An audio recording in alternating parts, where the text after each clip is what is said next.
Welcome to পলি রান্নাঘর। আবারও এসে পড়েছি একটা রেসিপি নিয়ে। আজ আমি করবো দই পটল, কিন্তু এটা অন্য রকম, অন্য স্বাদে রান্নাটা করব। দেখবেন আমি প্রথমে একটুখানি পেঁয়াজ এই যে ভেজে নিয়েছি লাল করে, এটা পেরেস্তা করছি। আর এখানে পটলগুলোকে এইভাবে কেটে নিয়েছি, একটু চালা করে করে নুন হলুদ মাখিয়ে রেখে দিয়েছি। ভালো করে সিদ্ধটাও হবে আর ভাজাটাও ভালো করে পেরেস্তা করে নিয়েছি। পেরেস্তাগুলো আমার লাল লাল করে ভাজা হয়ে গেছে, এবার আমি সব তুলে নেবো।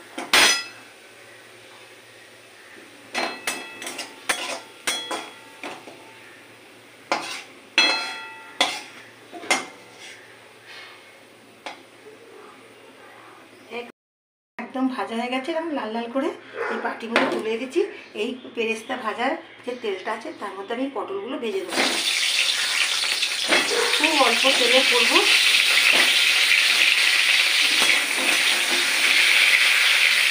থালার চাপা দিয়ে দিয়ে এই পটলগুলোকে ভেজে দেবো। সমস্ত পটলগুলো ভাজা হয়ে গেছে, তাহলে আমি তুলে নিচ্ছি। এবার পটল ভাজার তেলের মধ্যে আমি একটুখানি সাদা তেল অ্যাড করবো।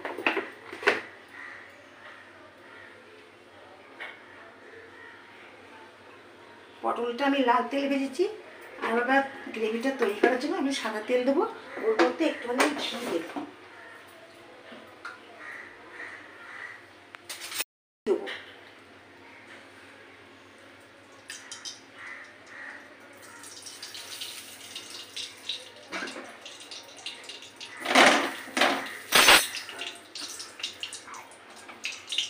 এই ঘি তেলের মিশ্রণে আমি দুটো তেজপাতা ফোড়ন দেবো, দুটো ছোটো এলাচ ফোড়ন দেবো, দালচিনি দেবো, আর দুটো লবঙ্গ ফোড়ন দেবো, আর এই শুকনো লঙ্কা একটা ফোড়ন দেবো।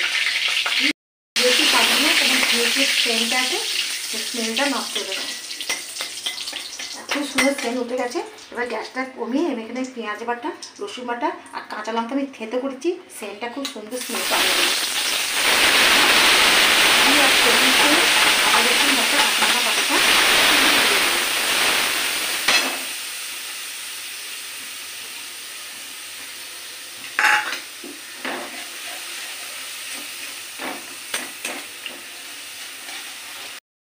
এবার ঝালের জন্য একটু লঙ্কা গুঁড়ো দেবো,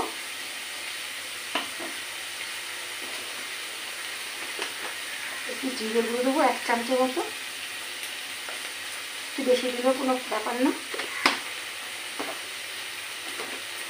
একটা চাট মশলা দিচ্ছি, এর মধ্যে মরিচ গুঁড়ো আছে, সব রকম মশলা অ্যাড করা আছে, সেটাকে আমি দেবো। জন্য একটু কাশ্মীরি লঙ্কা গুঁড়ো দেবো।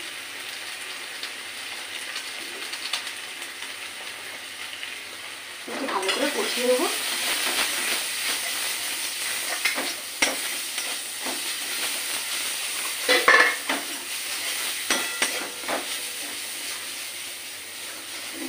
একটু গরম জল অ্যাড করি।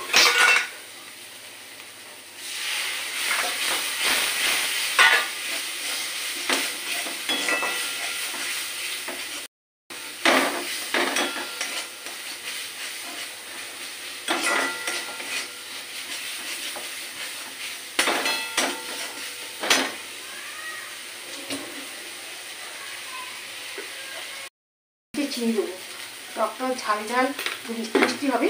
পটলের রেসিপিটা এরকমই করতে হবে। এবার এখানে চিনি দিয়ে একটু কষিয়ে নেবো। এবার দইটা আমি দেবো। দইয়ের ওপর দেবো, সমস্ত টমেটো কিচ্ছু দেবো না, শুধু দইটাই দেবো। দইটা দেবো, দেওয়ার সঙ্গে সঙ্গে আঁচটা একটু কমিয়ে দেবো, তাহলে ফেটে যাবে। আমি ঘরে পেতেছি দইটা, আমি ফাটিয়ে রেখে দিয়েছিলাম।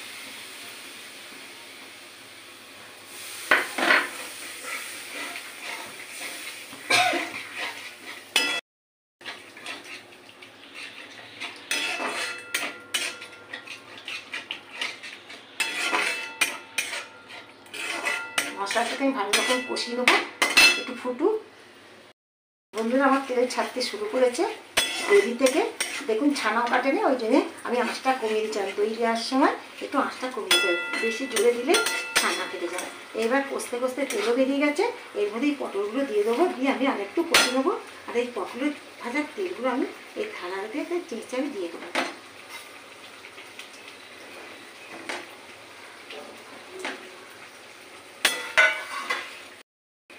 পটলের সাথে একটু ভালোভাবে একটু কষিয়ে নেব।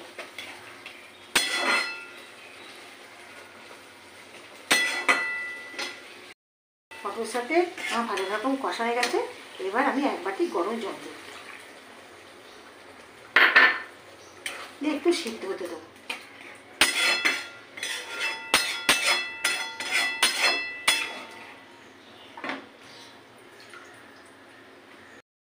আমার একদম দই পটল রেডি, তেল ছেড়ে দিচ্ছে, কত সুন্দর হয়েছে। এবার এর উপর দিয়ে আমি এই পেস্তাগুলো দিয়ে দেবো। একদম অন্য রকমের পটল, আপনারা একবার খেয়ে দেখবেন। এই কমেন্ট বক্সে জানাতে আমাকে একদম ভুলবেন না। খেয়ে দেখুন, গোটা ভাতটা এটা দিয়ে খাওয়া যাবে। আর এর উপর দিয়ে আমি একটু গরম মশলা দেবো।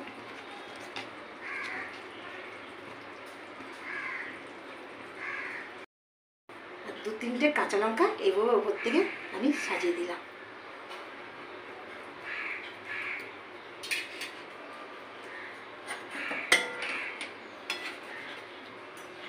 এবার আমি থালার মধ্যে ঢেলে দেবো।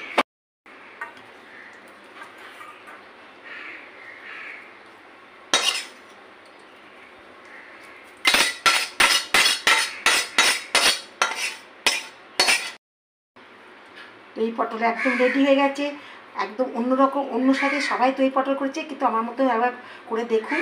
খেয়ে ভালো লাগলে কমেন্ট বক্সে জানাতে ভুলবেন না।